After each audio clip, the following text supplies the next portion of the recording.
Welcome to chemistry class. Now we are learning metallurgy, first chapter in chemistry. In metallurgical process, different steps involved are concentration of ore, extraction of crude metal and refining of crude metal.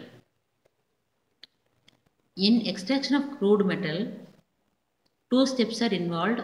One is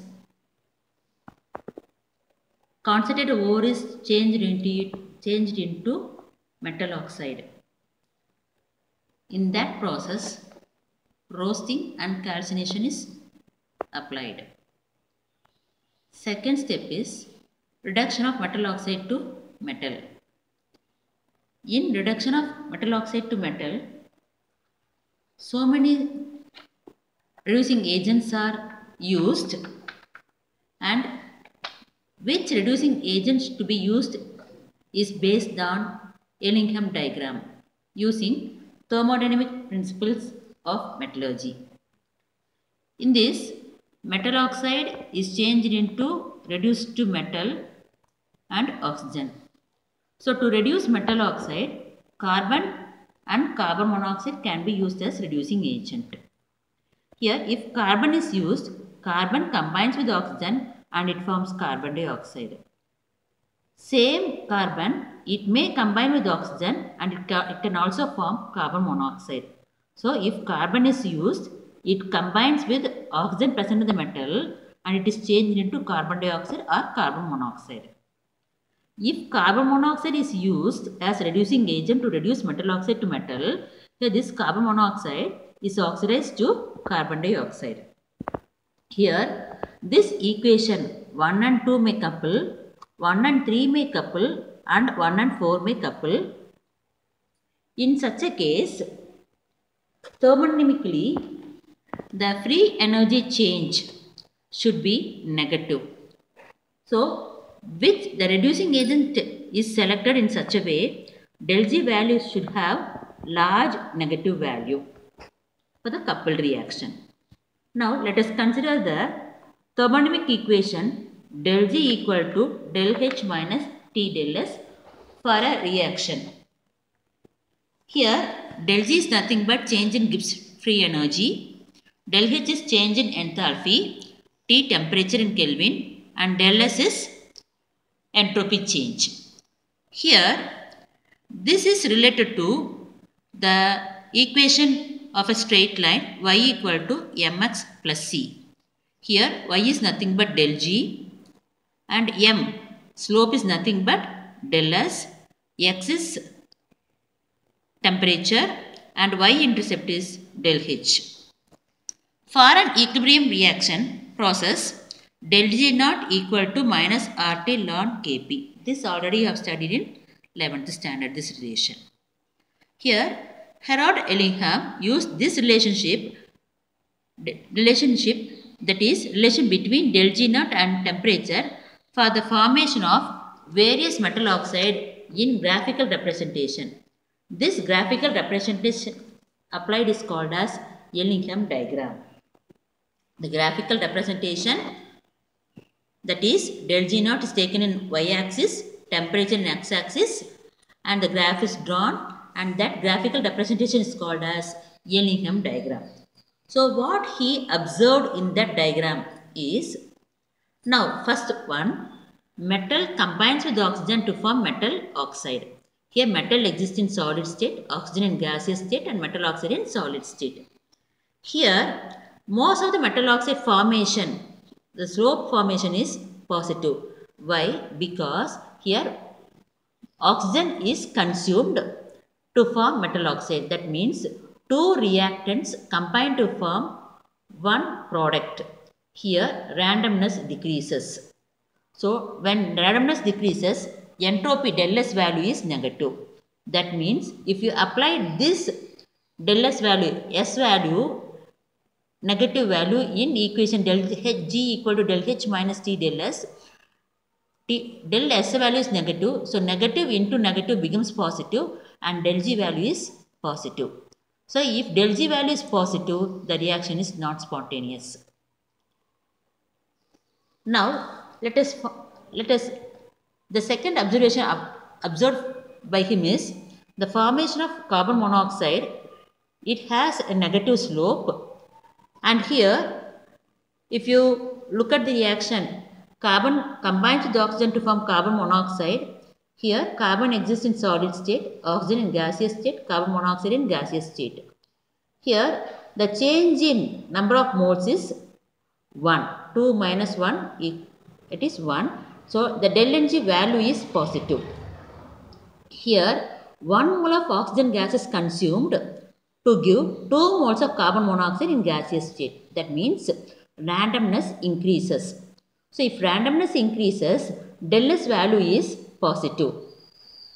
Here when del S value is positive, positive into negative value will be negative, and when the temperature increases, del S value is positive, so this negative value will be increased and del G value will be negative, and the reaction is spontaneous.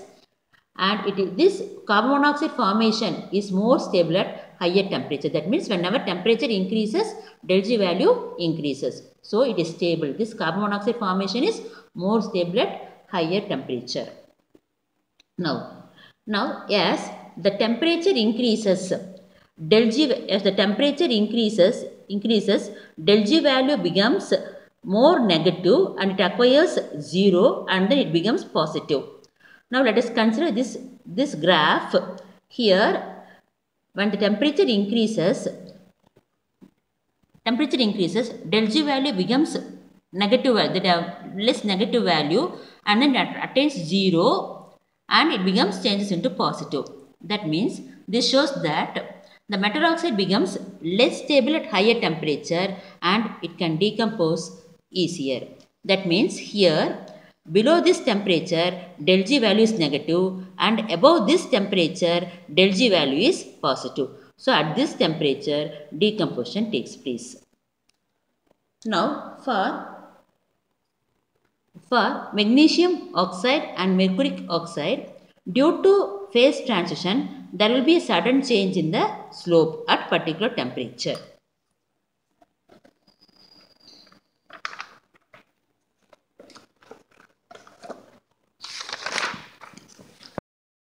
Now we are going to see the applications of Elingham diagram. Here this diagram helps us to select suitable reducing agent and appropriate temperature range for reduction. That means whenever a reduction takes place, at what temperature reduction takes place and what reducing agent should be added. Here the reduction of a metal oxide to its metal, it can be considered as a competition between element used for reduction and metal to combine with oxygen. Now if metal oxide is more stable, oxygen remains with metal. That means it won't easily decompose.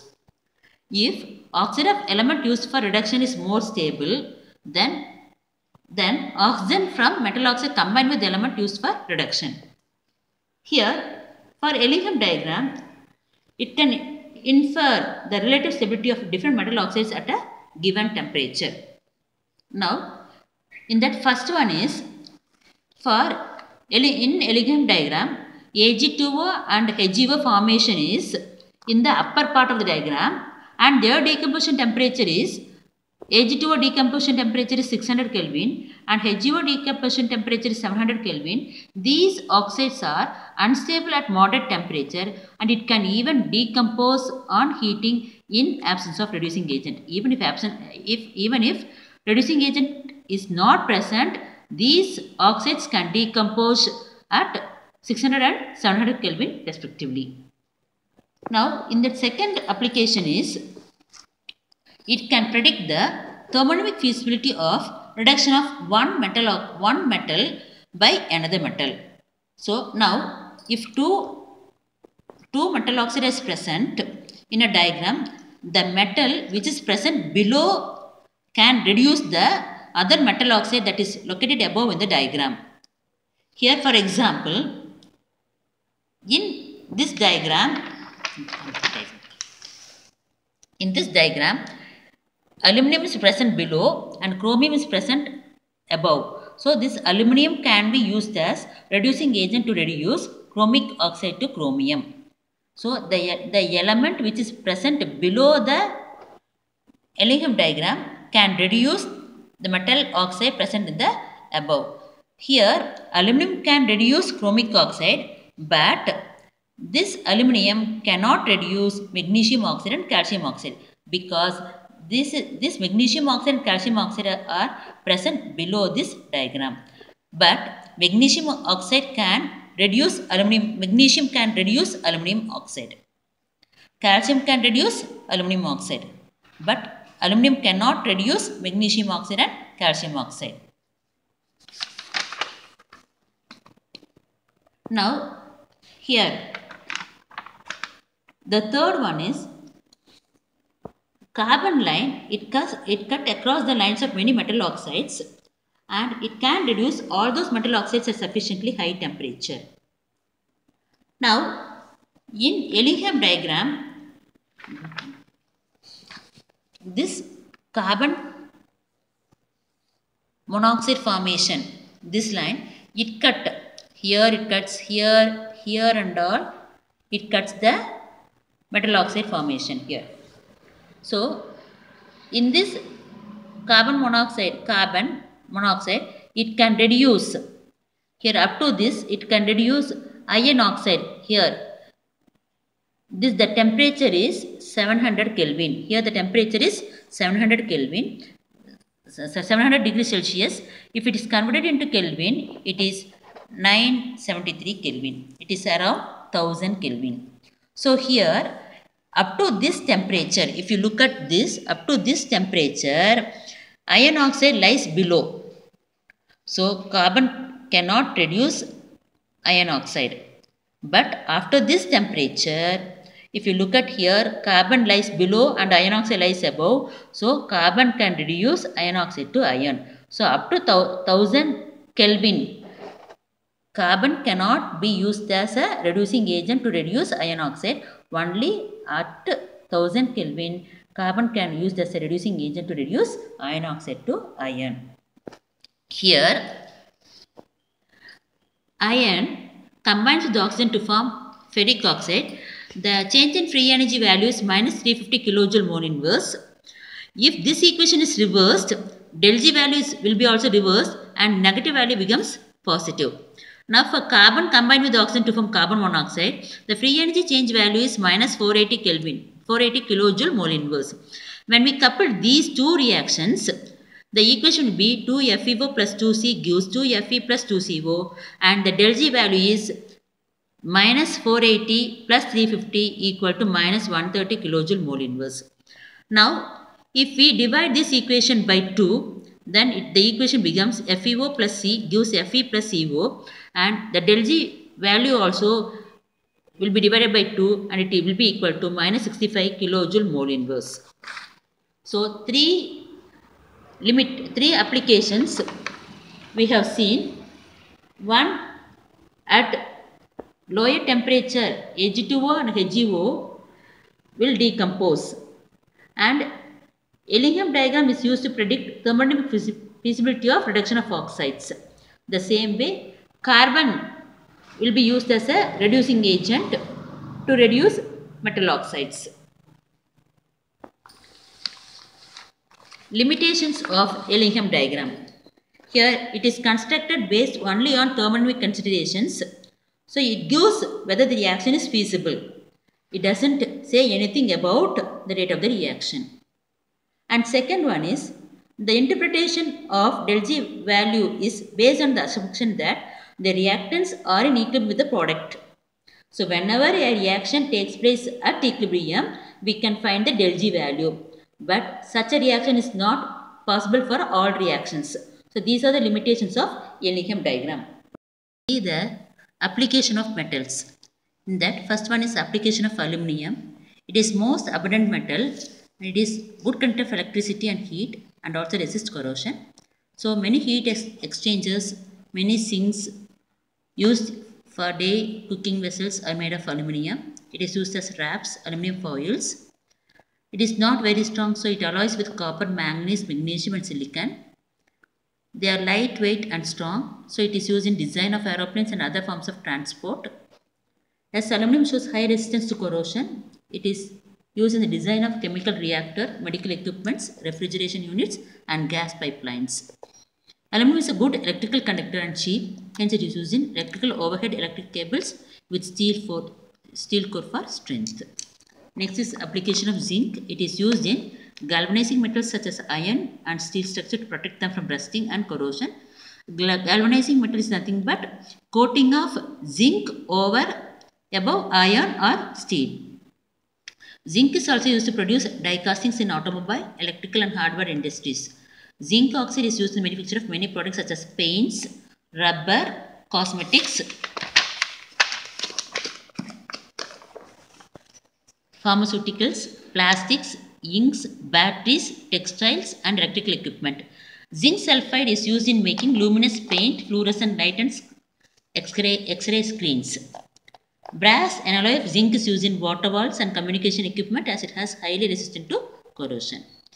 Next is application of iron.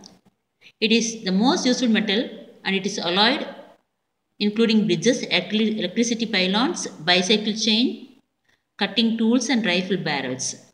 Cast iron is used to make pipes, valves and pump stove, etc. Magnets can be made from iron and its alloys and compounds. An important alloy of iron is stainless steel, which is very resistant to corrosion. It is used in architecture, bearings, cutlery, surgical instruments, and jewelry.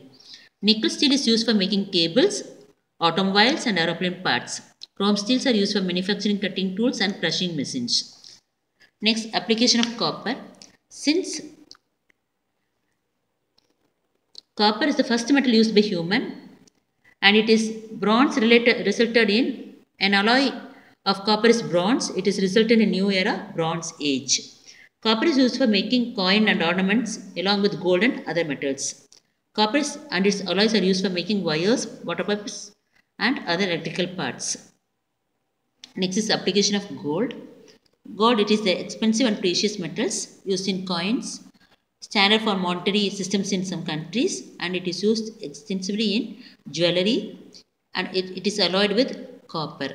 It is also used in electroplating to cover other metals with a thin layer of gold, which are used in watches, artificial limb joints, cheap jewelry, dental fillings, and electrical connectors. Gold nanoparticles are also used for increasing the efficiency of solar cells and also used as a catalyst.